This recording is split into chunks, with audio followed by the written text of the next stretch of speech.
Broadcasting live 4 days a week worldwide from the sunny beaches of Southern California. This is ExtremeHealthRadio.com. Hey, this is Dr. Jockers from drjockers.com. And just want to let everybody know, I really love listening to Justin and Kate on Extreme Health Radio. It's an awesome show, great guests, and they just have really, really great topics. And so this is a show for everybody. So you're going to really love this show and hope you plug in regularly. Wake up your immune system to attack harmful invaders that don't belong in your body. Visit carnivora.com or call 1-866-VENUS-FLY today. Increase brain health and improve focus, memory, clarity, and mood with BioAge Superfood. Get 10% off your order using coupon code JUSTIN at extremehealthradio.com/BioAge.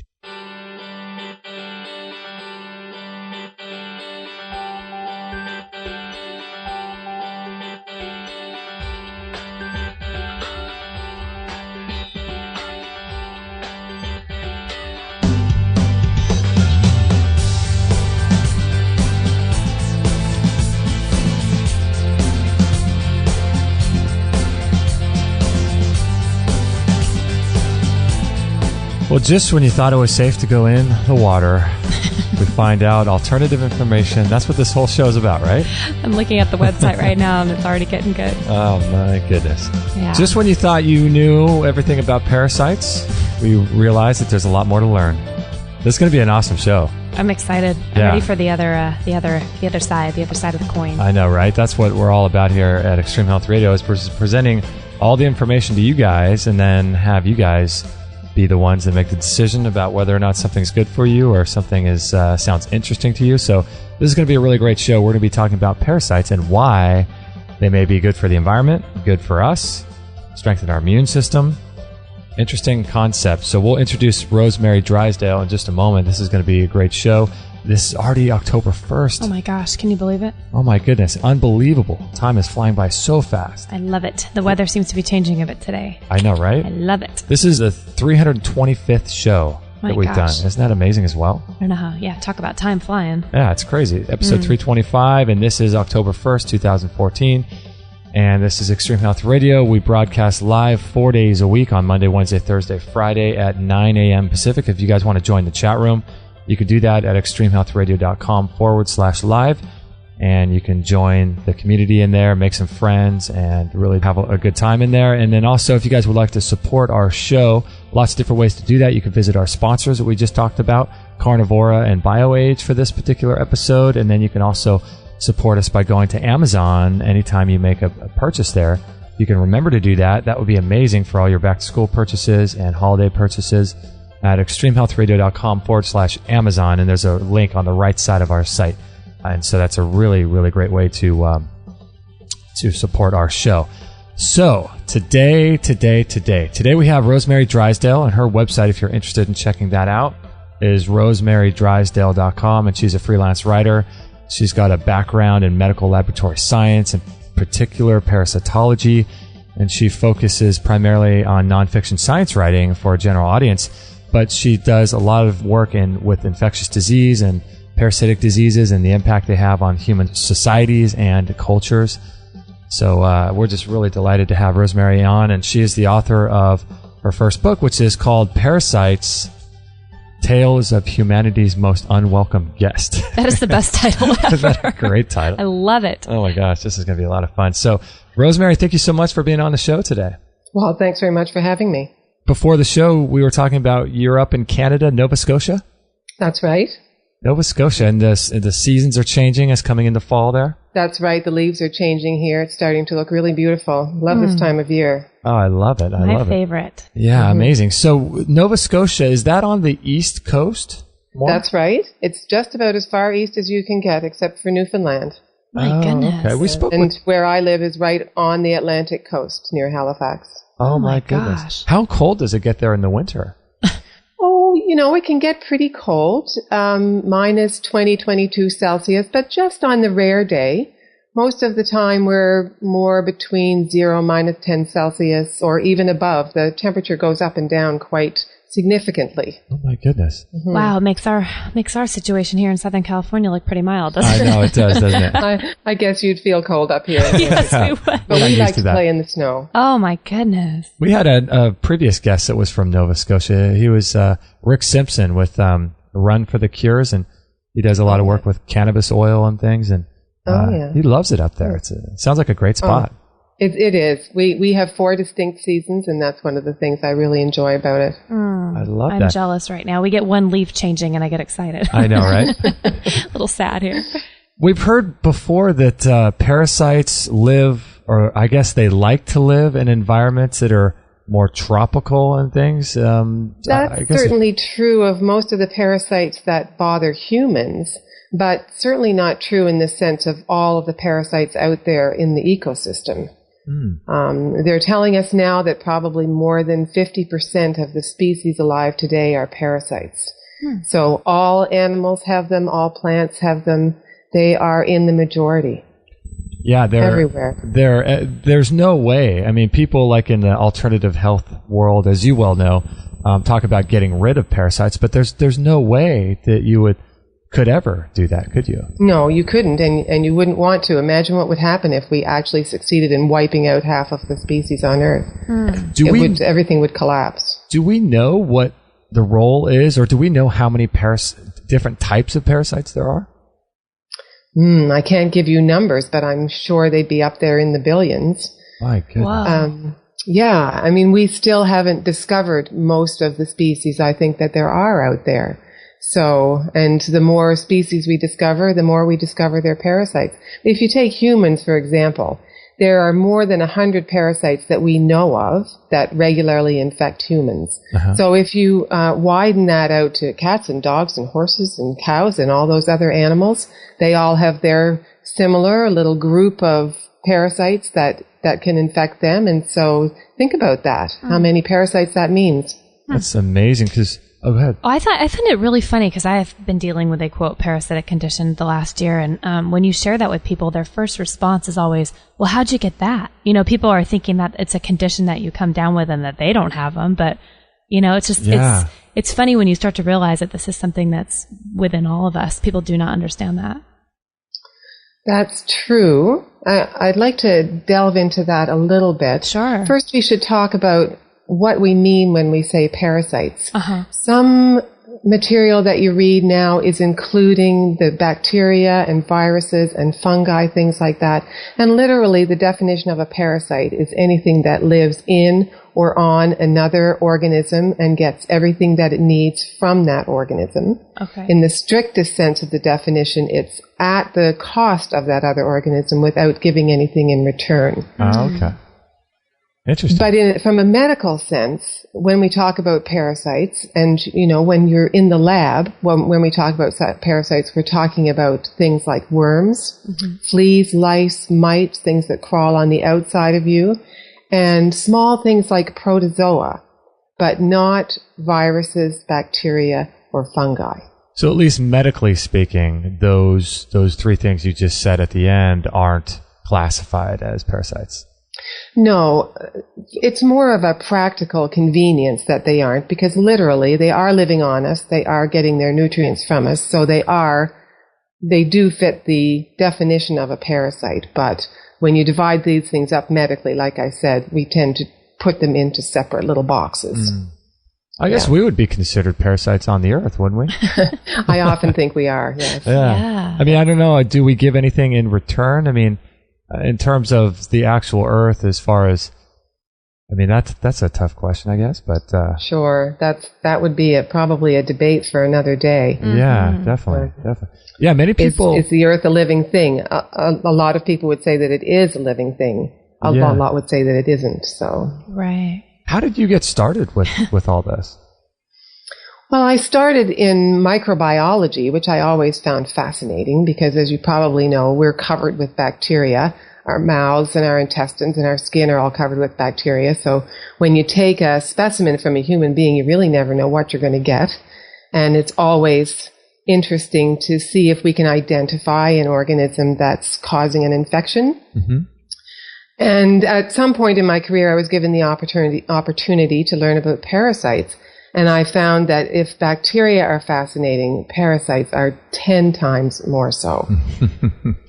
Oh my goodness. Yeah. Thank God for people like you, because not everyone, is interested in this information. And I think it's really important when people start to realize what really goes into this kind of work. Yes, most people, when you say the word parasite, an expression of disgust comes across their face, and their immediate reaction is kill it. I know. They think worm or something. Fair enough if it's making you sick, right? Yeah. Mm-hmm. Wow. And so did you or do you receive a lot of strange looks even in your own field when you talk about the types of benefits of parasites and things? Sure. Lots of strange looks that I'm interested in it, that I want to talk about it, and that I can see it from a number of different angles, none of which is really kill them all. Right. Yeah, because isn't that our warlike society anyway? Isn't that just carpet bomb everything and kill everything? And that's right. Yeah, it just seems to pervade in every area that we sort of look at, doesn't it? Yeah, that's right. Yeah. Yeah, it's funny because it's weird with the natural health movement. All things alternative. You still have that same sort of warlike mentality. We just kill it, do a parasite cleanse, and all these types of things. That's right. Yes. It comes, I think, from our idea of trying to be super clean. Mm-hmm. In a sense, we've gone too far if not with the actual attempts to be clean, but with the idea of what the ideal would be. Mm-hmm. We can't wipe out all the organisms that are on us and in our homes, and we shouldn't be trying to, because they are part of our environment, and I think that we're going to find that they're very important to our health. Yeah, it's interesting. We had a guy on, he's no longer with us, actually. He passed away a while back, but Agenus vonderplanets, and he eats raw meat, or he used to eat raw meat. He had an accident, but he was a big proponent of eating raw meat, and the biggest issue that he had was people saying, what about parasites and all these things? Mm-hmm. And he was saying the exact same thing on our show as you're saying now, is that these things are beneficial. Well, some of them are. I mean, we don't want to suggest that parasitic diseases are not bad. They definitely are. Parasitic diseases kill millions of people every year. And so there's a balance here. If you're a healthy person and you live a healthy lifestyle, you can probably support some parasites without them having any effect on you whatsoever. Some are definitely bad, though, and some of those bad ones do come from raw meat. So there's a balance here. It's not all good. It's not all bad. We need to respect the danger that they present, but also realize that they can, and some species in particular, can be beneficial. How many types of, I guess, would it be a really low percentage would be beneficial, or do you think that there's a high percentage that are beneficial? The theory is that the parasites that have evolved with us over millions of years are the ones that are most likely to be beneficial. And I think most people would agree that the pinnacle of those is the hookworm, Necator americanus. That has evolved with humans over millions of years, and it seems to be the one that is the most beneficial. You don't want thousands of them or even hundreds of them, but if you have a small number of hookworms in your intestine and you're a healthy person otherwise, they are likely to be beneficial to your immune system. How do you regulate their growth? Or can you? Well, hookworms don't reproduce inside a human host. Their life cycle is this.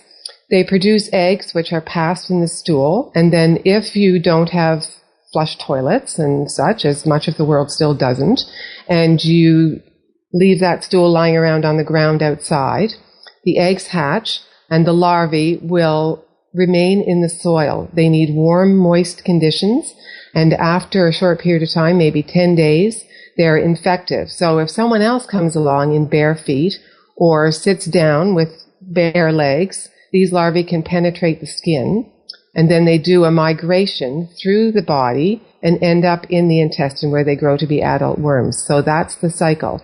So if you have 3 dozen hookworms in your intestine, you're never going to have more than 3 dozen hookworms in your intestine unless you become reinfected. So you don't have to worry about them multiplying inside you. They just don't do that. Okay, because I think a lot of people think about that they just multiply inside you. Take over you. Right. And there are parasites, of course, that do multiply inside you, but the hookworm is not one of them. So what is the ultimate goal of something like a hookworm? Is it to get into your intestine or to live in the soil, or what is its goal, do you think?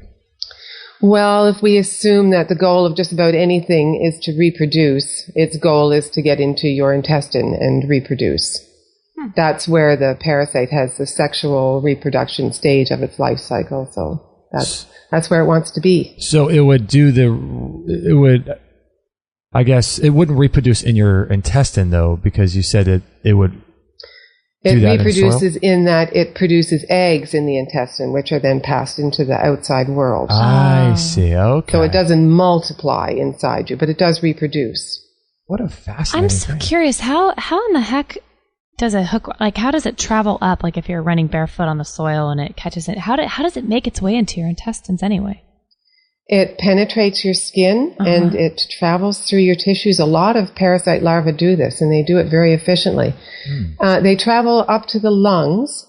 They break out into the airspace in your lungs and then up the bronchi to the throat, and then they're swallowed into the stomach, and then they pass through into the intestine where they mature. Aren't they? So these are smart. Yeah. Yes. That is Yes, incredible. How do intelligent. how do they know to do that? That's amazing. I mean, if you're in the mind of a hookworm, how do you know to do that? I think you're giving them a bit of credit to think that they have minds, really, or that they literally want anything. They do what they've evolved to do. Rosemary, how long does that cycle take? Like from the time someone's exposed to that, like what is the time period that it makes its way into your intestine? Now that I don't know off the top of my head. I'm going to say perhaps a month, maybe a bit more. Wow. And when someone is on the grass, like let's say there's, having a picnic or something and they're barefoot or they have shorts on or something, is this transference of the parasite from the soil to your skin, is that microscopic? Or can you see this happening if you were to look? These larvae are extremely tiny. They are maybe just barely visible to the naked eye, but it's not something that you would notice while you were sitting there. Really? If you'd been exposed before, you might come down with a rash. It's called ground itch, in the next day or so after they've penetrated the skin. Okay. But no, you wouldn't see them on the ground, and unless you were looking for them and you really knew what to look for. You might sort of see a little shimmer as they were, moving. But no, most people would never know they were there. Wow. So they could leave a little residue, like a rash or something. Interesting. Yeah. Well, that would be your body's response to the contact with them. Interesting. Right? Right. In your opinion, is it not wise for anyone to walk barefoot on land? Well, I think it's fine in a developed country where we mostly use flush toilets. But in tropical countries where still there are millions of people who don't have good sanitation, walking barefoot or sitting, on the ground where somebody may have defecated would be quite dangerous. Yeah. Well, I guess that could happen too in a country like ours or Canada or anywhere where there's animals, right? Well, these hookworms don't infect animals. There certainly are hookworm species that infect animals, and the dog hookworm is one that sometimes accidentally gets into people and causes a bit of it's called cutaneous larval migrans, where the larva will travel under the surface of the skin and it will cause a rash that looks like a trail. But most animal hookworm species we don't really need to worry about in that sense.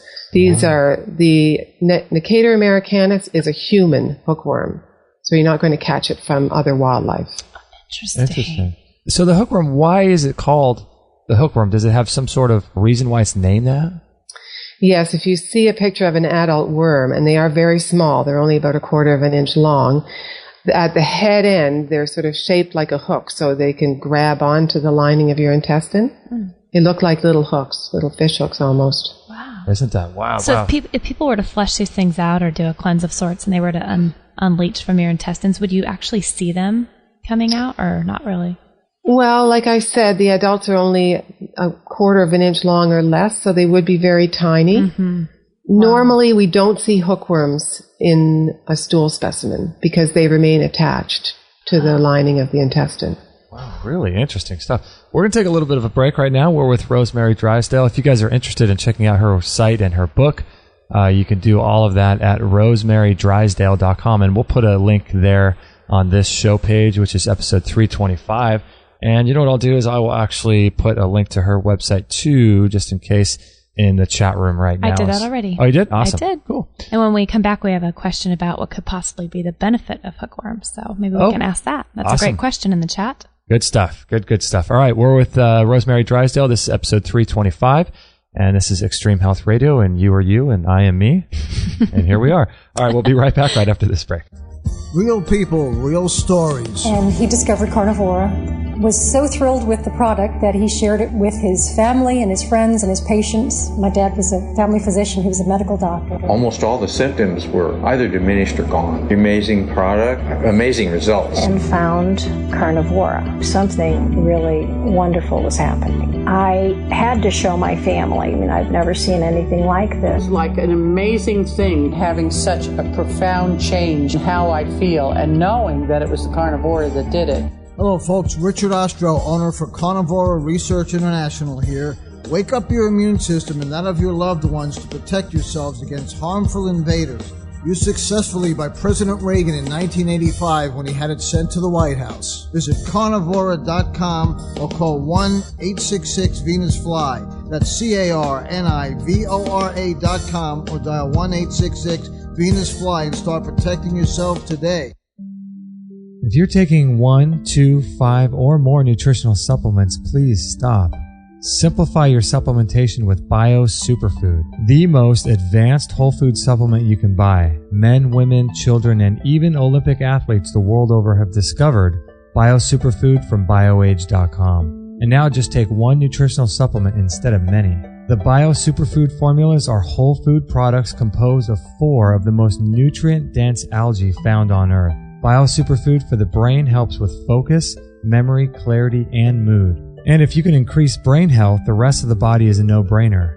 Bio Superfood has 0 toxicity, is safe for you and your family, and it helps protect against radiation exposure. Learn more and order your Bio Superfood formulas at extremehealthradio.com/bioage or call 877-288-9116. Get 10% off your order using coupon code JUSTIN at extremehealthradio.com/bioage.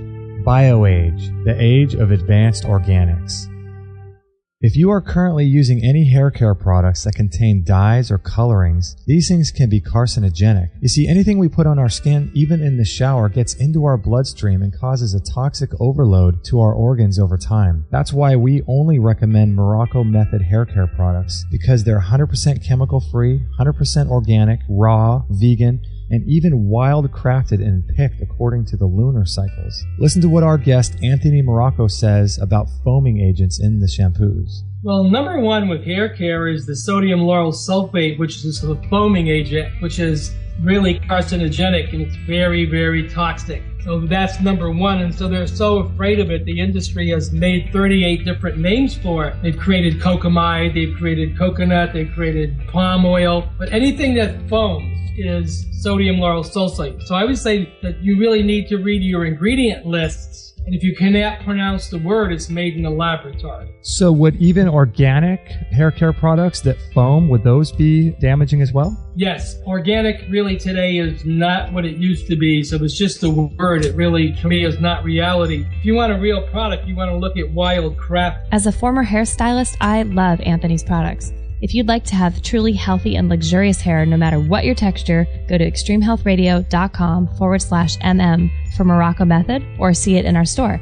Again, that's extremehealthradio.com/MM to learn even more. 100% listener supported. Extreme Health Radio. Opening minds and transforming lives worldwide. Don't forget to join our thriving community for health tips, inspiration, and show updates at extremehealthradio.com/Facebook.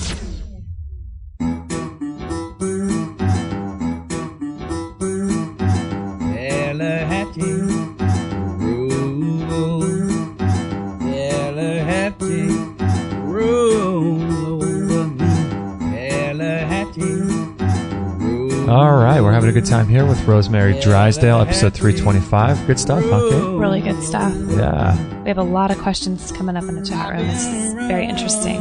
Okay, good. Awesome. All right, if you guys would like to follow us on Facebook, that's a great way to keep up to date with our shows. Facebook is a really great tool to use, and if you do that, we send out our past shows, archive shows, upcoming shows, and all that kind of stuff on Facebook. So make sure to follow us on there and join the community of other people, and that would be a lot of fun if you want to do that. We appreciate it, and I think you guys will get some great information about our schedule and things we're up to as well. So you can do that on Facebook, and I think, Kate, you had a couple listener questions, right? Yeah, well, we'll start with the first one. Rosemary, before the break, we mentioned someone wants to know if there's a possible benefit of hookworms in our bodies. Yes, okay. I think in order to understand how scientists think that's working, I'll try to explain it sort of in not too scientific terms. If you think about what happens when you, say, get a splinter and it doesn't come out of your finger right away, your finger will get red and inflamed and sometimes a little puffy because your body is responding to that foreign object that's in your tissues and trying to get rid of it. So we know that even though that's a good thing that your body's doing for you, it can cause some damage and inflammation to you as well. Mm-hmm.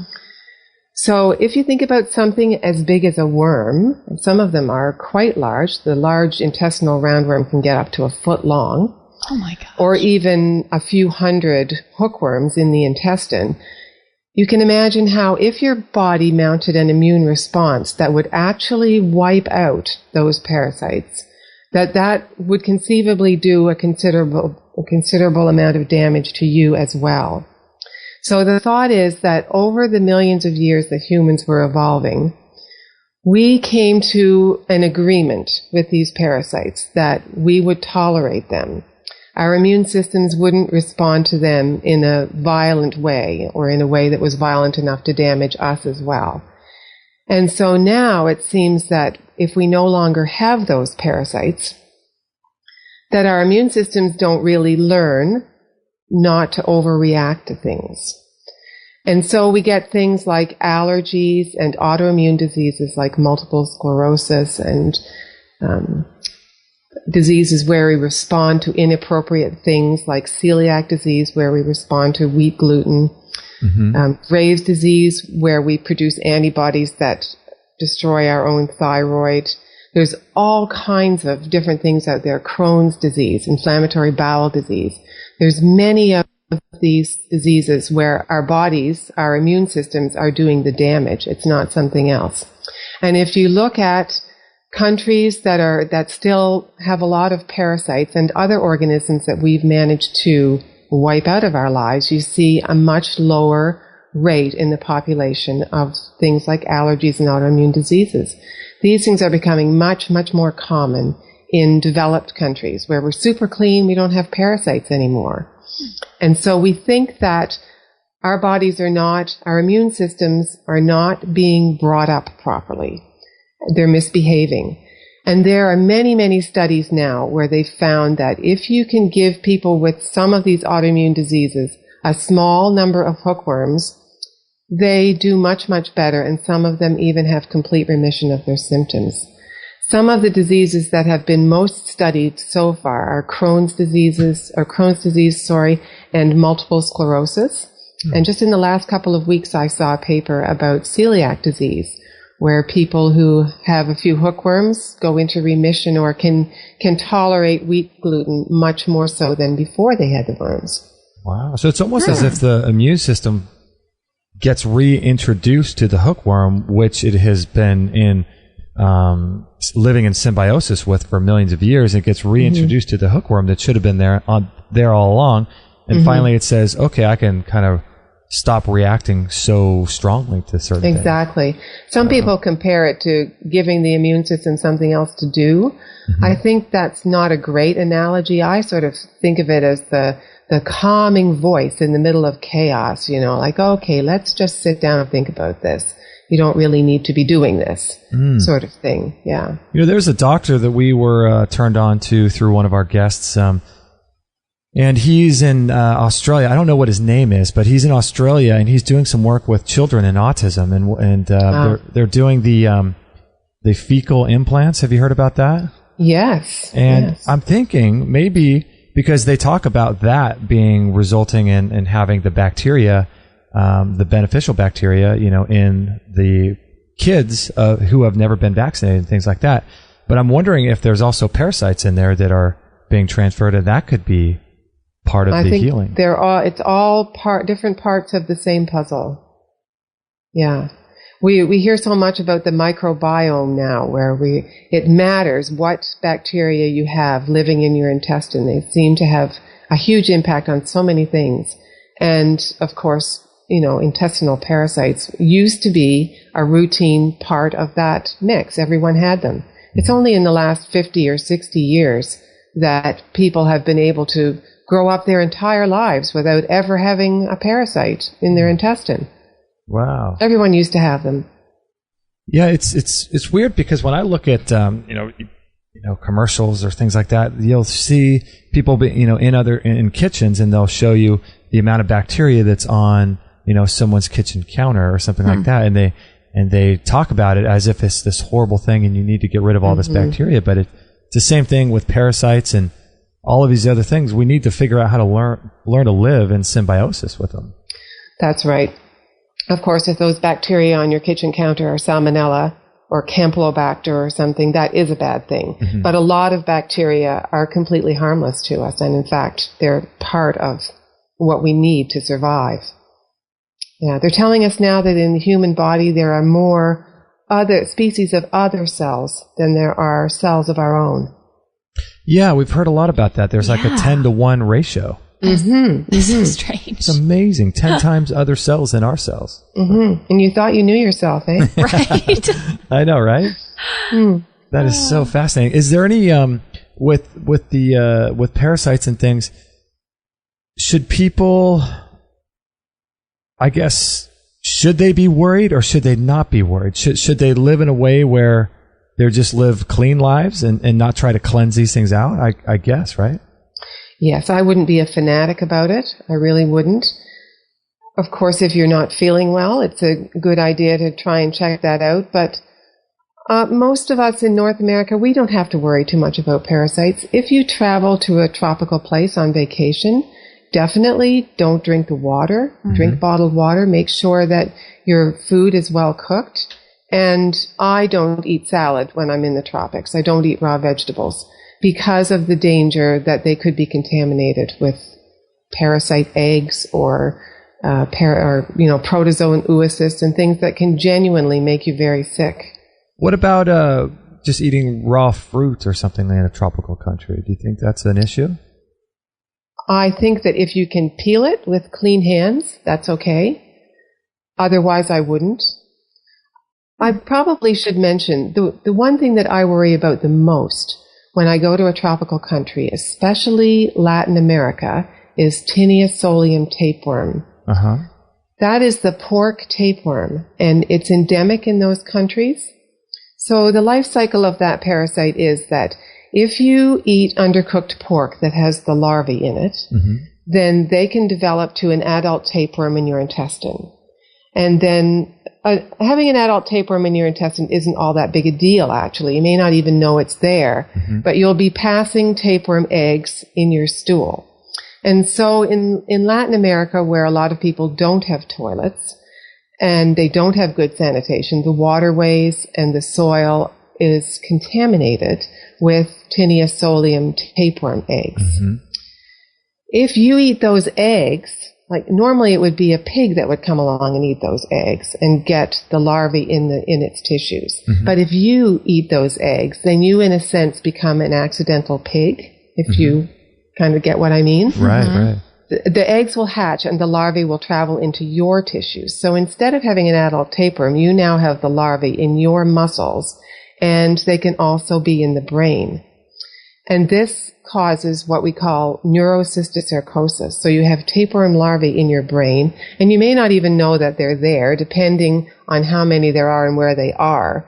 But eventually they're going to die, and usually it's at that point where you can have all kinds of symptoms, like you can suddenly find you can't talk anymore, or you could lose your sense of balance, or not be able to climb to heights, or to have seizures or terrible headaches.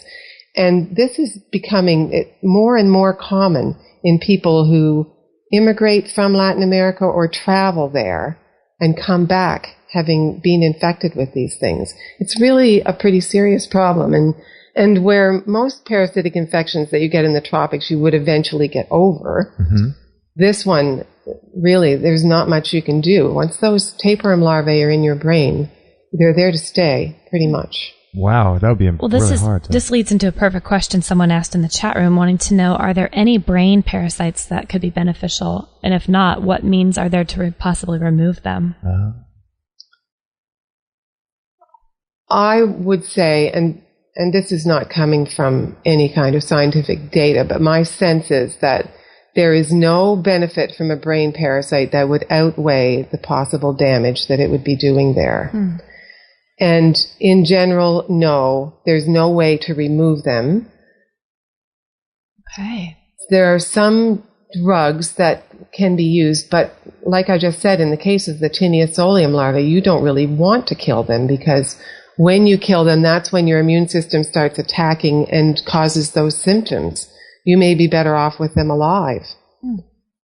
Sometimes if you only have a few, they can do surgery and remove them, and it sort of depends on where they are, but generally no. Once something like that is in your brain, it's not very easy to treat. That's wild. Kate, didn't you have a friend that had an issue with this with pork? I did. The pastor who married us, actually, his wife ate some badly undercooked pork somewhere and developed a worm in the brain, and she actually did. She was lucky enough to have a certain surgery that saved her life. But so she had surgery and they took it out? She did, yeah. She has a big old scar on her head. But the thing was, I mean, it was like probably, I think, 3 months prior to her tracing back to having when she had ate it, till it really, but like you said, Rosemary, it started to confuse her speech. And I mean, it was almost like symptoms of a stroke type thing. It was very odd. Yeah, yes. So she was very lucky. She was, I think, probably fortunate that they were able to figure out what that was. Absolutely. And it was such a seemingly freak thing. But I wonder how you would even know as a surgeon where to open the brain and where to get this thing. You know, that would be a wild thing. Yes. You know? Well, that would be a question for a brain surgeon. Yeah, I know, right? Hey, Rosemary, do you have any thoughts? Someone again asked a great question. What is the relationship between MS and parasites? Do you have any light to shed on that? I think the relationship is just simply what I said, that the immune system is sort of running amok in multiple sclerosis. It's doing inappropriate things and it's attacking things it shouldn't. And it is possible and probable that if somebody with multiple sclerosis had grown up with some hookworms, that might not have happened to them. Of course, it's going to turn out to be a complicated. The answer is not simple, cut and dry. There will be other factors, but parasites do seem to be part of the answer. Yeah, I mean, the human body is so dynamic, and there's so many different things. Even at different times, if you're exposed to different things at different times, you could have different reactions. The human body is just so dynamic. And it could be that some people have a bit of a genetic predisposition, that parasites can protect them from that predisposition, taking effect. And that other people are not so prone. It seems likely, since we don't all have multiple sclerosis and virtually none of us have worms, right? So when you were talking about the pig and the eating of the pork and things like that, you want to make sure you cook that really well? Really, really well? That's right. That's right. And don't forget that because we're worried about, if you cook your pork well, you won't get the tapeworm. But when you're in a tropical country, you have to remember that it's the eggs that you're trying to avoid. And you never know, because they're microscopic. So they could be on doorknobs and the flush lever of the toilet. And they could be contaminating your salad or your raw fruit. And you would never know. So that is why I think a bottled water and a bottle of alcohol hand wash, and being very, very careful not to put things in your mouth that you don't know are clean. Wow. Well, we're going to take a little bit of a break. I want to come back and talk about maybe some of the beneficial things that we can use parasites for, and maybe their effect on the environment. Touch a little bit on that, but this is really interesting stuff. We're with Rosemary Drisdelle. This is episode 325, and we broadcast live 4 days a week on Monday, Wednesday, Thursday, and Friday at 9 a.m. Pacific time. So you guys want to join us at extremehealthradio.com/live, you can do that.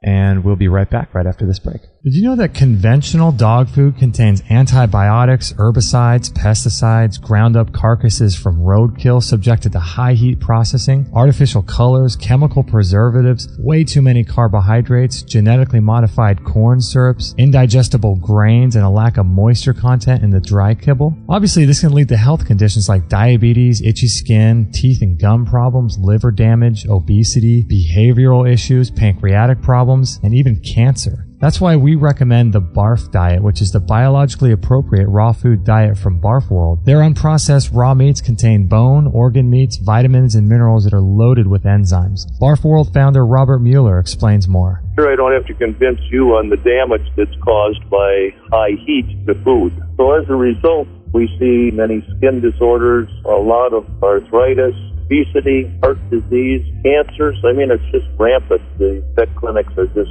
full of these conditions. And basically a large percentage of the commercial pet food that's made up of the human industry leftovers. And the pet food industry makes use of this waste product. And in addition to that, we are subjected to the products coming out of the rendering plants. Garbage in, garbage out. If you feed garbage to your dog, you're going to end up with garbage health. You know, if you put the right gas in, your engine runs smoother and lasts longer. So if you put the right fuel in the tank, you're going to get the right output. Garbage in, garbage out. We've seen an immense difference with our dog Maggie being on this diet. Give your dog the gift of health today by going to extremehealthradio.com/barf or go to our store. That's extremehealthradio.com/barf to learn even more. So a few years ago when I was working for this company, it was a really small company, and I had been wanting a Vitamix blender for years and years and years, but they're so expensive and I just hadn't saved the money at that time to get one. So as a Christmas bonus, they knew that I loved the Vitamix, so they got me a Vitamix, the 5000 blender. And that thing is so incredible. It was right at the beginning of my raw food journey, and I was using it about 3 times a day, really. Today, I still use it about twice a day to make blended smoothies and things like that. But the Vitamix blender is really, really great. And if you go to extremehealthradio.com/Vitamix, that will redirect you over to there, and then you'll be able to purchase that, and we'll get a commission for your order. And you'll also get free shipping, too, so that'll be great for you if you're interested in saving about $25 on the shipping. And with the Vitamix, you can make sauces and dips and bread. You could make ice cream with it. I've done a lot of ice cream. You can just make the most incredible things. And it's my favorite because it's got a tamper on it. And you can put ice and frozen berries and avocado and some honey and things like that, and with no water at all. And you have that tamper, and you can make the most amazing ice creams with it. So the Vitamix is my favorite blender of choice, and if you're in the market to buy one, I would greatly encourage you to do so if you have the money for it. And if you do it through us, through extremehealthradio.com/Vitamix, I'll get a little commission for it, and you'll get free shipping. So it works out for you and for us too. So if you're in the market, please do it through us. That'd be really cool. And you're going to love this thing when you get it. You're going to fall in love with it. You'll never go back to a regular blender again. So check that out, extremehealthradio.com/Vitamix, and I hope you enjoy it. All free shows, all the time on Extreme Health Radio. Opening minds and transforming lives worldwide. Join our community today. Sign up to our email list and instantly get our free gift to you, along with loads of inspirational content and cutting-edge tips to help change your life at extremehealthradio.com/subscribe.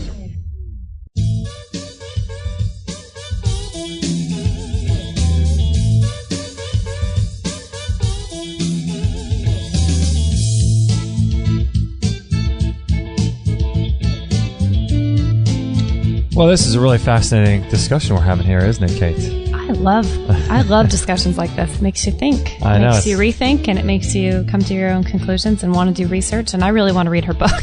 Yeah, pretty wild. The cover gets me. Yeah, really good. So if you guys want to stay up to date, Facebook is an awesome way to do that, and an even better way to do that is through our newsletter list. Next week we're taking off. We're going to have a little week vacation here coming up. Yay! I'm very excited about that. Can't wait. But the week after we have Bill Henderson, and he'll be talking about cancer, natural cancer therapies, and healing cancer. He's an amazing guy. And then we're going to have Bill Hankey in the studio talking about pranic healing. Nice. And he'll be in the studio on Wednesday the 15th. And then our dentist, our biological dentist, the best in the world, Dr. Stuart Nunley.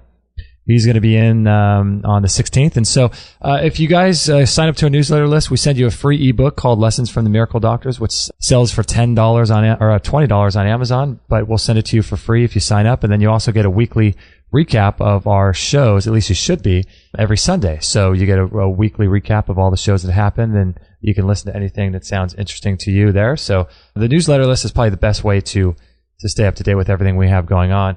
And Rosemary, I had a little question here. A scene popped into my mind during the break, and it was from a movie, one of my favorite movies growing up called, what was it called? Stand By Me. It's one of your favorites, but you don't remember. It's one of my favorites called, and it's from Stand By Me.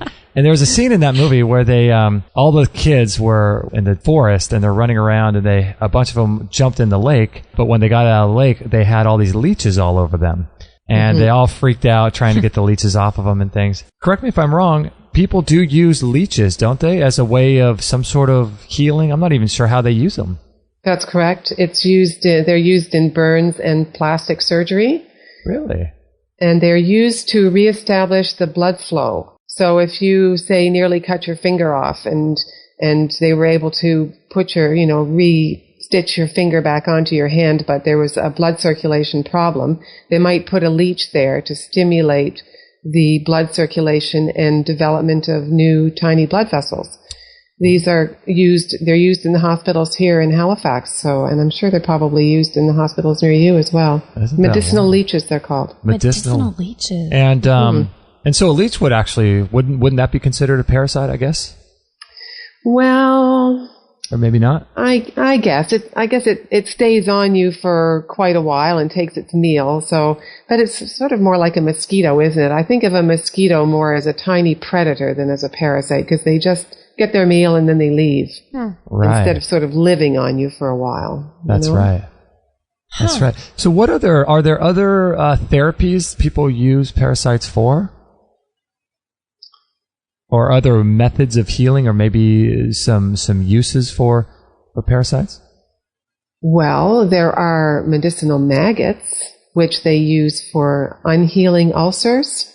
Really? The species is Lucilia sericata, I think. Uh-huh. And they use they've introduced maggots into a wound, a surface wound, an unhealing ulcer.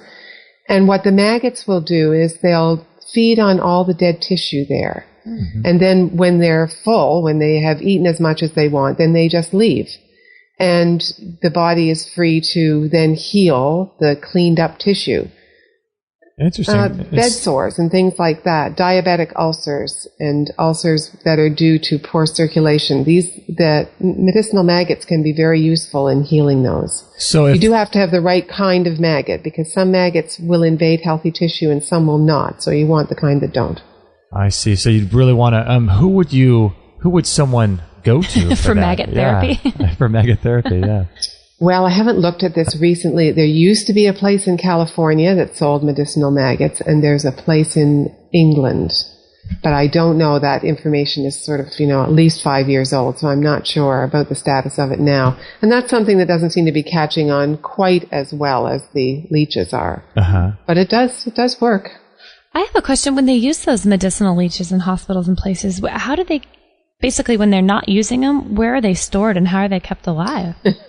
We had these in the fridge for quite a while. Did you? We just kept them in a big jar of liquid that was comfortable for them. Of course, you find leeches in lakes and things, so fresh water, and they're happy in there, and they can last a long time without being fed. So we used to just change the solution every once in a while, and if the unit needed some leeches, we would bag them up and send them over. Oh my gosh. That's wild. And so what would you feed them if they had been in the jar for a long time having not eaten?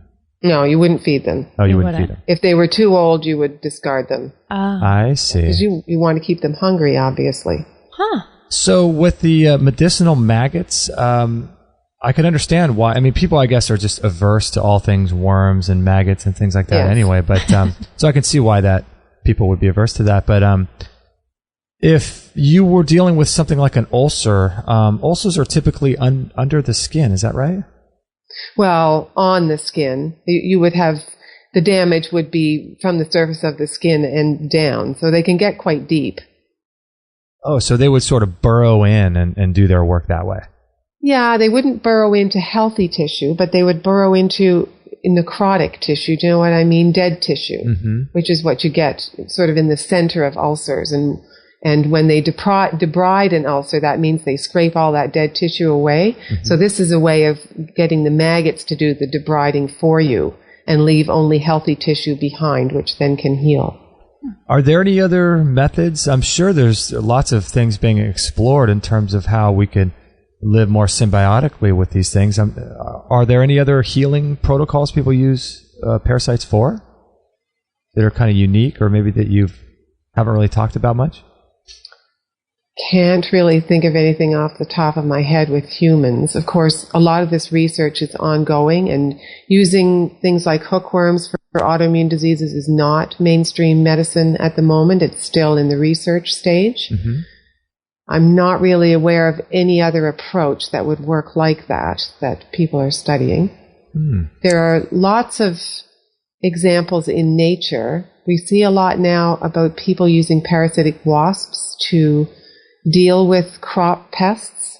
So if you have some kind of a caterpillar that's eating your corn, you can introduce a parasitic wasp which will lay eggs on the caterpillar, and then the wasp larvae will basically devour the caterpillar. And this is a way of dealing with a crop pest that does not involve using chemicals. Wow. Yeah, I think there's probably a lot of research going on in this regard and how we could use them more effectively. So, Rosemary, is there ever a time, like there's a couple people in the chat room going back and forth a little about herbal parasite cleanses and things like that. In your opinion, is there ever a time for a cleanse of sorts, or do most people not have to worry about it unless they really know they have a bigger issue like you were speaking about earlier? Yeah, I wouldn't myself recommend something that would claim to eliminate all your parasites. A, because if you're not sick, you probably don't need to worry about it. And B, because I'm not really convinced that they work.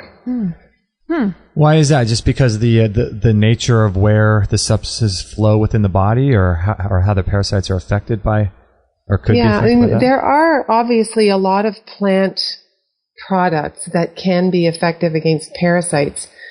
And I haven't read up on all of them, but the ones that I have read up on indicate that, say, for instance, you thought that citrus would eliminate your parasites, the number of oranges that you would have to eat to actually effectively do that would probably be beyond your capabilities. I think that most of these cleanses, although they may have things in them which could have an effect, probably there's not enough of those things to wipe out any parasites that you did have. And to really get down to it, I mean, we're probably infected, like we were talking about earlier, or with the amount of bacteria in our body 10 to 1. In terms of parasites, we probably have, gosh, I mean, I don't even know how many, much more than any cleanse could probably get rid of. Well, I can tell you from having looked at literally thousands of stool specimens, most people do not have intestinal parasites of the kind that you find in a medical textbook. Lots of bacteria, yes, fungi, things like that, yeast cells. Those are normal. But we don't find parasites in every stool. But what you may have are tiny mites living in the hair follicles on your face. Most of us have those, and they don't matter. Yeah. And so you sent me some information before the show about how parasites can actually be good for the environment as well. That's right. And we touched on it at the beginning of the show, where I mentioned that since they form most of the species out there, they're very important for the balance of the ecosystem. Some of them are food for other species. Some of them provide food for other species, in that, for instance, there are some that will make fish swim close to the surface of the water and swim erratically, sort of controlling their host behavior, which makes them very easy prey for birds. So we can argue that those parasites are providing food for the birds. Interesting. There's lots of examples like that in nature, where a parasite will affect its host's behavior, which will in turn make it more subject to being predated by something else. So they play an important part in the control of populations and providing food for other things and perhaps keeping some things from becoming too numerous, right? We talk about the balance of nature. So parasites are very, very important in that balance. And there are some direct things that they do for us as people we probably don't realize. We eat some of them ourselves. There's a little thing called a pea crab that is a parasite of oysters, and they're apparently very tasty. Never tried them myself. There's something, a tapeworm of quail, I think, in France, that is a delicacy. People pay big money to eat that. Really? And mistletoe, our favorite Christmas plant, is actually a parasitic plant. Really? So where would we be without mistletoe? I know, right? A lot less kissing. Yeah, that's right. What a sad world it would be. Isn't that wild? Mistletoe. So in fish, the parasites are actually controlling this erratic behavior, which causes the fish to be subject to the prey of birds. That's amazing. That's right. And some of these things that parasites can make their hosts do are pretty weird. Really? Yeah. Wow. And so when somebody, I was just thinking about this, when somebody dies and their body decomposes, is that what are parasites? Is there a role parasites are playing in the decomposition process? No, not really. There's not. When Okay. you die, your parasites die with you. Oh. Sadly for them. Yeah. Oh, really? Bacteria certainly play a big role in decomposition, Okay. but not so much parasites. So the parasite needs you to live in order for it to keep living. So it wouldn't be any benefit for it to just suck its host dry and then that's the end of it. Usually not. Of course, in some instances where it's to the parasite's benefit in order to get to its next host, if its host dies, then it's of benefit for it to kill you. But many parasites live in us for years, and we tolerate them for years, and that's to their benefit, because the longer they can live in you and reproduce and pass their eggs or whatever out into the environment, the more beneficial for them. Yeah, So it's probably safe to assume that every baby is born with parasites passed down from the mother. Is that correct? Well, there is some evidence that some parasites can pass from the mother to the child, but that's not, no, I would say basically no to that question. Oh, okay. No. Huh. Certainly in dogs, most dogs are born with roundworm infections because the worms become latent in the female dog and then pass to the puppies during the gestation period. But in humans, some parasites can do that, but most babies, no, I don't think so. Wow. What about in third world countries and things like that? Do you think, I guess that wouldn't matter, would it? If that's not the human biology, then it wouldn't matter. Yeah, no, I don't think so. There's evidence now they're finding that human breast milk contains a lot of organisms. But again, these are not the parasites. These are more bacteria and things like that. So there is a way that we pass our organisms on to our babies, especially if we have a natural birth and breastfeed, but not medical parasites in that sense. Really interesting. Here's an interesting question in the chat room, kind of wrapping up.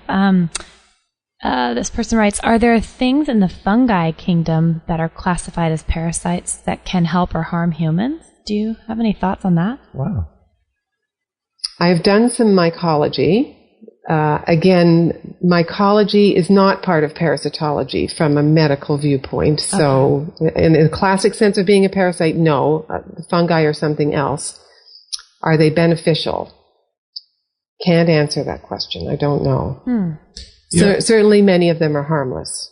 It's so wild to me that we're learning so much about our biome, like you said earlier, our gut biome and our world, and this the mycelia. Doesn't the mycelia of mushrooms, doesn't it just spread out throughout the whole earth, which looks like a microscopic spider web? There's mushroom spores everywhere, isn't there? Yeah, that's right. Fungi are everywhere, and they play a major role in decomposition of things everywhere. I tend to think of them as being the decomposers of the natural system. You notice usually fungal infections in people involve things that aren't actually living tissue, like hair and nails. So they don't have the kind of blood supply and living cells that the rest of our bodies have. So fungi live basically on things that aren't alive anymore and break them down. I wonder if there's any relationship between parasites and fungi. I wonder if a parasite gets in contact with mycelia fungi. I mean, I guess that's just, I don't know. I'm just from my own curiosity. Altogether. Yeah. Some parasites get fungal infections. Is that right? That happens. Yes. Isn't that wild?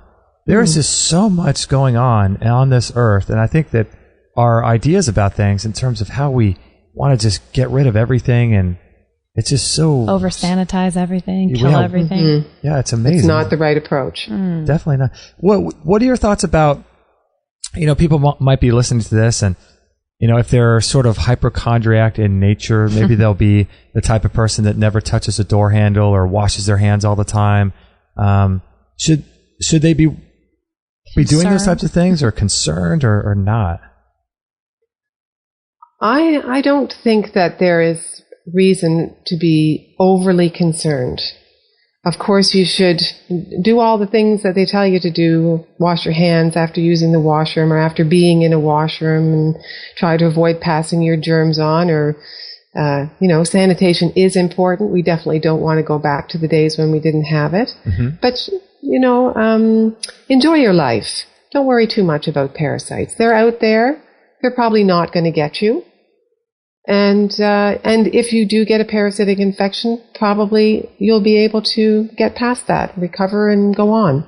Yeah, that's a good approach. I think it's I like the approach you're bringing to all this, because it's sort of the flip side of the coin of how parasites are evil and they're doing all this harm to us, and it's nice and refreshing to get an opposite side and someone who looks at things objectively and displays it the way you do. Well, thank you. All I'm a big advocate for parasites all the time, while recognizing that they do harm, of course. We need to respect them. Yes, exactly. Great way to have that relationship. Well, this is a great thing. Thank you so much, Rosemary, for being on the show today. I really appreciate this. Well, thank you very much. Awesome. All right. Thanks for providing the link to my website to your listeners. Oh, most definitely. Hang on the line there really quickly, and we're going to sign off the live show. We appreciate all you guys for being on live. We really enjoy the chat room. It's so much fun. So thank you so much for that. And if you are interested in joining that, that's Monday, Wednesday, Thursday, Friday at 9 a.m. Pacific at extremehealthradio.com/live. And we'll have this show posted hopefully today, maybe tomorrow. But feel free to pass the show on to your friends and let your family and friends know more about this particular subject. We'd appreciate that. And thank you so much, and we'll catch you on the next episode. Thanks, Rosemary. All right. Have a good day. Okay, you too. Thank you. Still early in the day there, isn't it? Oh, it's only 10 o'clock. Right. Okay. Just beginning.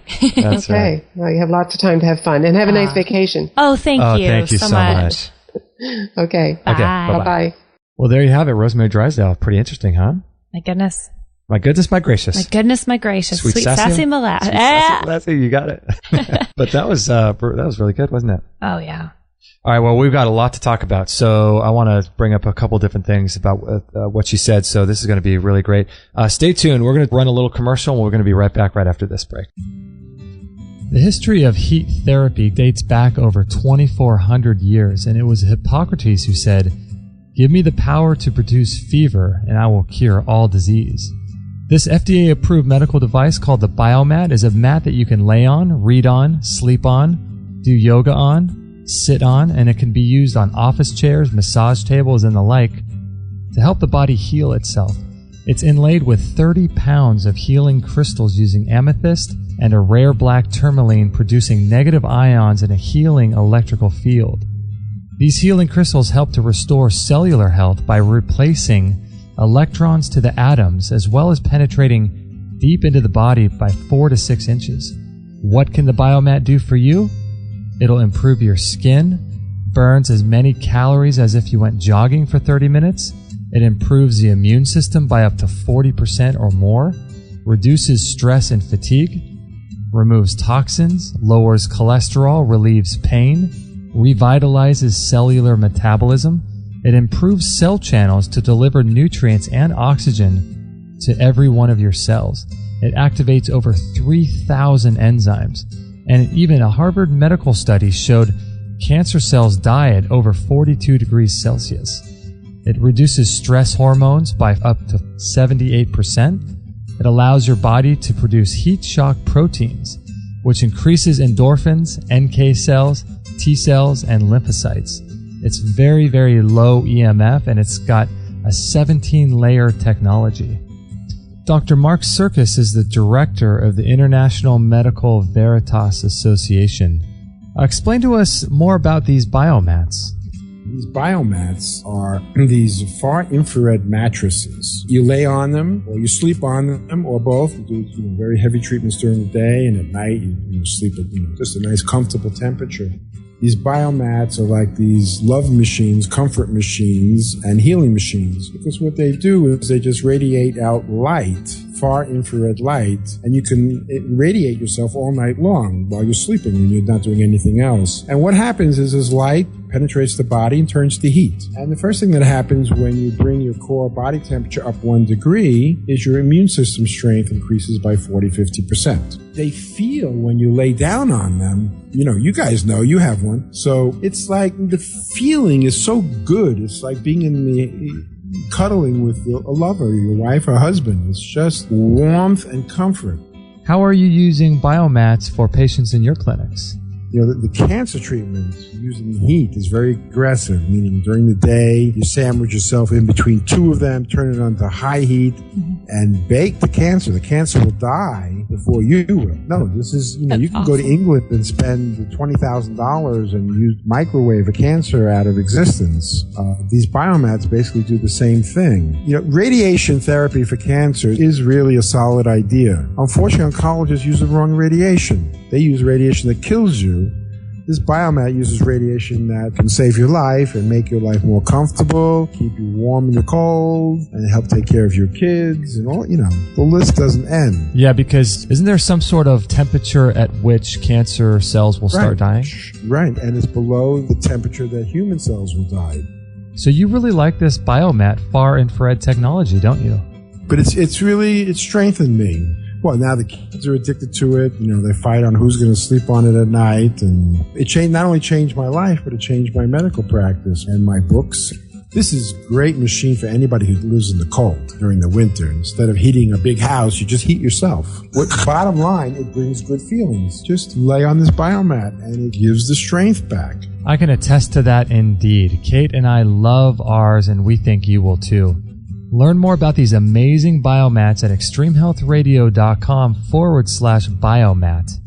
Or you could check them out in our store as well. Again, that's extremehealthradio.com/biomat. All free shows, all the time on Extreme Health Radio. Opening minds and transforming lives worldwide. Join our community today. Sign up to our email list and instantly get our free gift to you, along with loads of inspirational content and cutting-edge tips to help change your life at extremehealthradio.com/subscribe.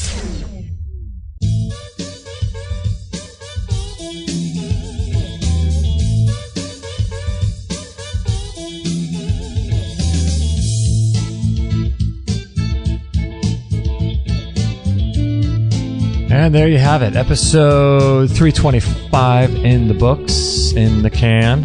In the can, as Not in the worm can. Not in the worm can, that's for sure. Wow, that was a really interesting show. Rosemary Drisdelle. Really like her. Yeah, I like her approach. I like her, I just like how she's talking about, she makes distinctions a lot. As you listen during the show, she made a lot of distinctions about, some parasites are really going to be harmful for you. Some are not. And, when people start using these terms, I really think that was one of the most refreshing things in this show. Is all the distinctions that she made, because, man, it's people's lack of being able to make distinctions that is causing so many problems on this planet. In all areas, I completely agree with that. I do think that, people are so quick to go, oh, parasite, oh my gosh, freak out. The word parasite just scares the heck out of people. But like she was saying, what kind of parasite? What kind? And is it even a parasite versus a bacteria type infection, or not even infection, just maybe situation? Yeah. It's funny because, at the end, I was just asking her about sort of the hypochondriac approach, to this type of thing. And I can see people listening to something like this and being ultra afraid of parasites, and the point of the show was to bring the opposite, is to really being, hey, these things, we need to live in a symbiotic nature with these things, and we shouldn't carpet bomb. But I could see how people would be, washing their hands every 5 seconds. And, I don't like, I wash my hands as much as I can. I don't like touching things like gas pumps, not everyone's like doing that, ATMs. Mm-hmm. But, if you're healthy, you're going to be fine.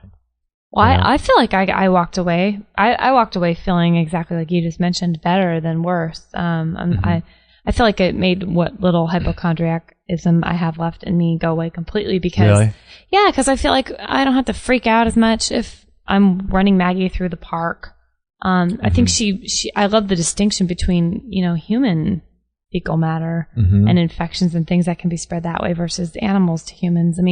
That was just a bit refreshing to me because I do come from a background of kind of hypothyroidism. What was it? Hypochondriacism. And things like that where you do get the don't drink the water, don't step on the barefoot grass. You're going to get these things burrowing up through your feet. And it was great for her to paint a little bit of a better picture of what that could actually. It's funny because you look at the approach to parasites, it's just so pervasive. You look at two things. I look at two things when human beings talk about parasites or worms: fear and complete eradication. And tell me how that doesn't translate to our political policy overseas, right? Fear, get everyone afraid, and go into other countries and just eradicate everybody. Just wipe everything out. You know what I mean? It's so interesting how this concept just runs parallel to bigger concepts. You're right. You're right. It's really weird. Yeah, it's a good representation of what's going on a larger scale. It's a great thing when the medical industry started the AMA, and it was whether or not homeopathy was going to win out, and natural medicine or the drug, medicine and things like that, the pharmaceutical side of things, and it's huge money-making profit because if natural cures had run out, there wouldn't be, because in natural medicine, we don't think that everything is harmful and we need to kill everything. We need to make ourselves as healthy as possible, and you're not going to be susceptible to things. Right, enabling your body to be able to do what it's supposed to do in the first place. But in pharmaceutical medicine and the medical industry, which I love that it's called an industry, right? But the medical industry, it's funny because if you take the approach that everything outside there is bad, then you can demonize everything. So there's a product behind everything. You say, there's bacteria are going to kill you and blah, blah, blah. Okay, so we'll make a disinfectant and we'll sell you a disinfectant. Oh, these things are going to kill you. This particular thing is bad, so we'll create a product or a pharmaceutical shot that will kill it. And you can see, why that model won out, because there's so much more money in that. Absolutely. Makes complete sense, doesn't it? Yeah. I think any time that you can step back from the alarmist mentality, you're going to be a lot better off. I've realized in my own health. I needed to really, really make sure that I wasn't going down that road because I was just going to end up doing me a lot more damage. It's way better to have a little bit of time to think and reflect and not panic. Because the minute you panic, I feel like you make decisions you wouldn't normally make for your body if you're not giving yourself the information and the time to process it. I've said no to so many things this year that I'm glad I've said no to. And sure enough, I've made progress in different ways. So for me, and personally, the attack kill mode doesn't do me well, doesn't serve me well, and only creates more fear in my mind in case something doesn't work. I'd rather, that be the very last resort, if any, and empower my body to heal itself first. And that's what I think that is so beautiful about what Rosemary covered today. And I think that should actually leave people feeling a lot better about the situation with parasites than in past talks we've had with other people that have a different opinion, Yeah, I agree. If you guys are interested in, there's some interesting ideas. A lot of people have talked about the connection between parasites and cancer.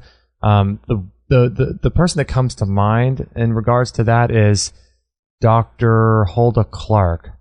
And she talked about how there being a connection between I think it was some sort of isopropyl alcohol. Mm-hmm. Have you heard about that? In cancer? And how that the isopropyl alcohol, according to her, was extremely dangerous. And I'm just sort of paraphrasing, talking generally about what she said. She wrote the book, The Cure for All Cancers and the Cure for All Diseases, and she talked a lot about the parasitic connection between cancer. And she was an amazing woman, Dr. Hulda Clark, this doctor from Germany who was so detailed and so focused, hyper-focused on studying this stuff. And it was her life's mission and work, wasn't it? Yeah, my She's goodness. Intense. Yeah, very intense and very focused and really into what she was doing. And so that, I guess that would, some of her work could be the flip side of what Rosemary was talking about. But, I think it's important to bring all these things to the table and look at them and say, hey, so-and-so might be right there, or, so-and-so might be right there, but she might have been right there, with certain people, and certain other people wouldn't benefit from her work. It's like anything I'm realizing. Our bodies are all so specific to ourselves. You're your own measuring stick. Yeah. You can't have another measuring stick because there's never been another you, And I wonder, too, if some of these parasites, I wonder if there's a connection between parasites and vibrational frequency, because how a lot of people they'll use the Rife machine and they'll kill parasites with frequencies and things. But I wonder if there's some sort of connection between low vibrational energy and parasites, because if someone is not vibrating at a high level in terms of their general disposition, their general health. Because if you have really good health and vibrant energy, it seems to me like all of your cells and all of your atoms and tissues and neurons neurons and cells, they're all going to be electrons vibrating at certain frequencies. When you're in a low level health, you're going to be sort of probably emitting less frequency, less energy. And I wonder if there's a connection, if parasites understand what hosts might be low frequency hosts, people that are maybe depressed or on medications or things. I would tend to agree with that. I mean, I don't know. That I'm makes sure. sense. Yeah, I mean, it's like gosh, was it Peter Ragnar or on our show with Tristan talking about qigong? I think it might have been him,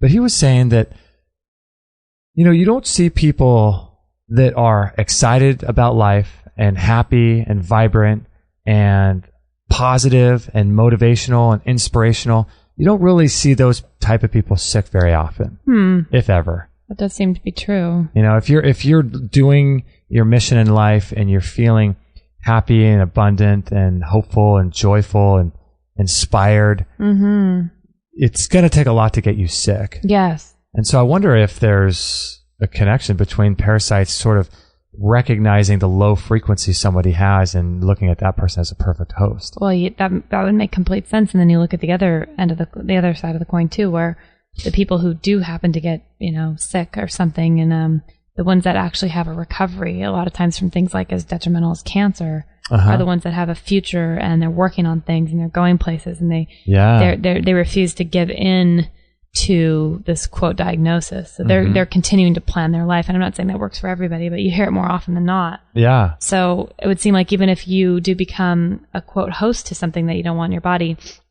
the way you view it and the way that you're going to, like you said, see life is going to raise your vibration enough where I think that you have a better chance personally at beating something and overcoming something like that. Yeah, I completely agree. I think that's a good point. Yeah, really, really interesting stuff. Very interesting. I liked her a lot. I did too, very much so. Rosemary Drisdelle. Are you going to read her book? I really want to. That's what's the best the book name called? ever. Here. Yeah, what is it called? Parasites. Tale of humanity's most unwelcomed guest. That is That's awesome. a great name, and there's a giant picture of like a really enlarged, some kind of like flea-looking bug. It looks awesome. It has a big old mouth. Ugh. Isn't that wild? It's so funny because you look at like if you do a Google image search for parasites, and you see the worst of the worst, and you see these microscope or pictures taken of parasites under the microscope, and it's interesting to see what they look like because a lot of them, You know, it's weird when you see organisms have eyes and teeth and mouths and all this stuff. I know. You know, it's really kind of freaky, but I think that's just the fear of our culture. Oh, totally. You know, put into us, you know? It's funny, like, you know, when I see fleas on Maggie in the summer and stuff, you think, oh, they're this little dot. But yeah, I mean, then you see even on the cover of her book, you're like, oh, I know, that's looks what gross, I'm touching when I'm trying to pick them off or kill them. Oh my and gosh. it is. I mean, it's just because we don't like things we've been so conditioned to think things with teeth and spindly legs and creepy stuff are bad, you know? Yeah, I think that it's so, I was just bringing this up on the show. It's just so weird to me that we, as a culture, just, if we don't understand something, we just kill it. You know what I mean? It's like with spiders in our house. We have this spider living outside our door. We've been letting it live there, Charlotte. And she has a giant web. It's a giant web right outside our door. But it's just, you know, if we don't understand, see, fear goes away when you understand things. Right. It's the not knowing. There's nothing to fear but fear itself kind of a thing. Yeah, it's a lack of knowledge. If you have a fear of flying, if you fly a lot, then that fear goes away. And the reason why it goes away is because you have the knowledge of what it's like to fly. Or you talk to a pilot and they explain to you how safe flying is, and you fly and then you're fine. Right. But when we don't understand things and we don't understand how things work, we just want to kill it. No matter what it is. Parasites, people in other countries, diseases that might be beneficial for us as long as we understand how they work and they're in our body in small amounts. Even like we were talking about yesterday, coming home from Dr. Bergman's chiropractic appointments. Dr. Bergman's. Dr. Bergman rocks. Love him.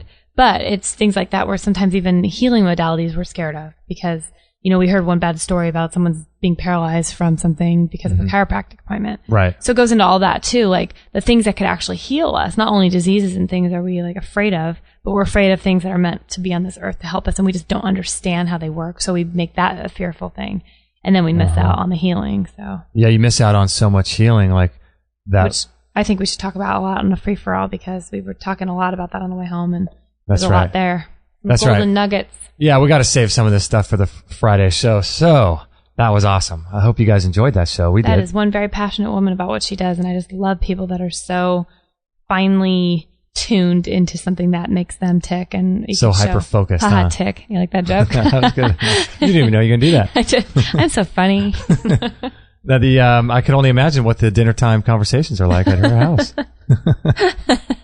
I was gonna say not a good conversation to have before I ate dinner, but Rosemary Drisdelle is awesome. So check out our website, rosemarydrisdelle.com. This is episode 325. What we'll do is put a link to her Facebook and her Twitter and her book and her website, all that stuff on episode 325, along with everything else that we talked about in today's show.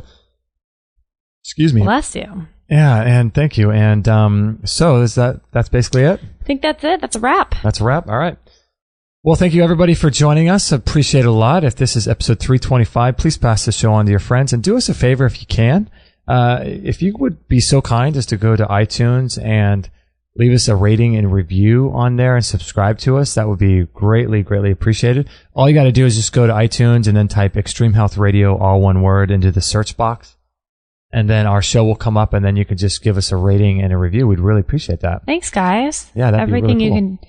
You can get the word out as just spreading more health and vitality to the world. I love it. We thank you. And also, we have a store on our website with cutting-edge products, really, really great stuff that we've used and we promote and we talk about. So everything that we talked about on today's show is in our store. So if you want to go there for some really, really unique and interesting products that we're going to be adding to as time goes on, as we use more and more of these things and test them out, we'll put them on there. So just a great place for people to go get cutting edge stuff, right? I love it. And I love that people are making friends in the chat. It's just a great time to be alive. I love Good it. stuff. Good stuff. All I'm right, going to go everybody. run barefoot through the park and try not to step in dog poop and have a blast. I know. Are you going to take Maggie for a walk? I think I might. Okay, I'll go with you. I'm going to embrace the parasite. I love it. All right. So thank you so much for joining us, and we'll catch you on the next episode. Took my line. Uh-oh. And we will catch you on the next episode. Look at that. That's how it's done. The dramatic pause. Hey, everybody. This is Josie, Justin's mum. Don't tell him, but I know he would absolutely be really happy if you would sign up to his free weekly newsletter. And don't forget to share this with all your friends. This is the buzzing bumblebee signing off. So good.